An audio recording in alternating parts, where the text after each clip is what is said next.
The no-win game, trapped by perception. In toxic family systems, scapegoating becomes a central mechanism for maintaining dysfunction. One family member is designated as the scapegoat, the person upon whom all blame, frustration, and resentment are placed. This dynamic ensures the scapegoat never wins, regardless of how hard they try to meet expectations or mend relationships. The mechanisms that enforce this perception are deeply entrenched, making it nearly impossible for the scapegoat to break free without conscious effort and external support. Contradictory expectations. One of the key tactics in the scapegoating dynamic is placing the scapegoat in a double-bind and environment of contradictory expectations. For example, a scapegoated child might be told to speak up and stand your ground in one moment, but later scolded for being disrespectful or argumentative when they do. Similarly, a scapegoated adult may be criticized for being too independent yet labeled as needy when they seek support. These shifting demands create confusion and frustration. The scapegoat learns that no matter what they do, they will be perceived as inadequate. This reinforces the idea that their worth is conditional and unattainable. Over time, they may begin to internalize this belief, leading to feelings of helplessness and low self-esteem. Perpetual blame. In scapegoating dynamics, blame becomes a tool of control. Family members use the scapegoat as a convenient outlet for their frustrations and unresolved issues. When something goes wrong, whether it's a minor inconvenience or a major family crisis, the scapegoat is the first to be held accountable, often without evidence or justification. This pattern serves a dual purpose. First, it protects other family members from facing their own shortcomings or responsibilities.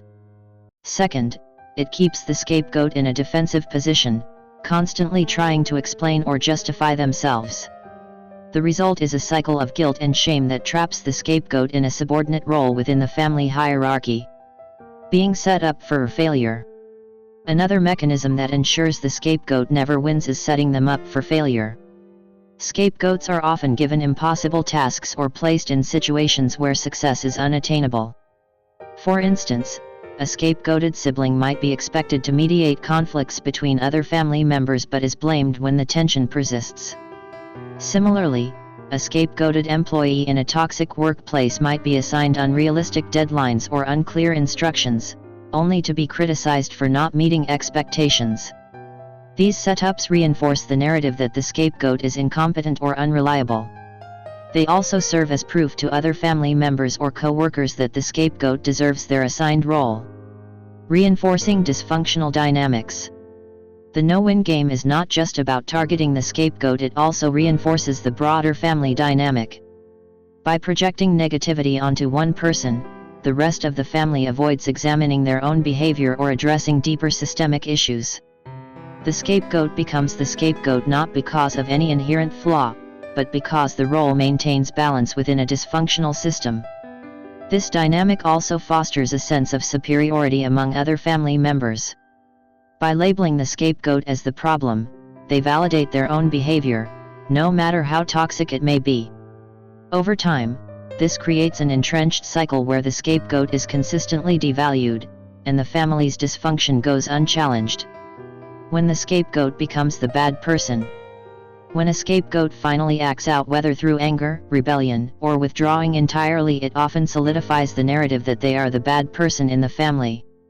Years of being blamed, criticized, and excluded can lead to an emotional breaking point where the scapegoat reacts, sometimes in ways they later regret.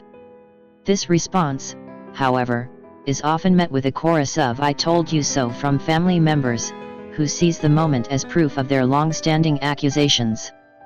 Instead of understanding the reaction as a symptom of mistreatment or emotional exhaustion, it becomes a justification for further scapegoating. The family's shared agreement reinforces the dynamic, making it almost impossible for the scapegoat to explain their side or seek empathy. Over time, this cycle can push the scapegoat into isolation, as they struggle with guilt and the overwhelming perception that they are inherently flawed or unworthy.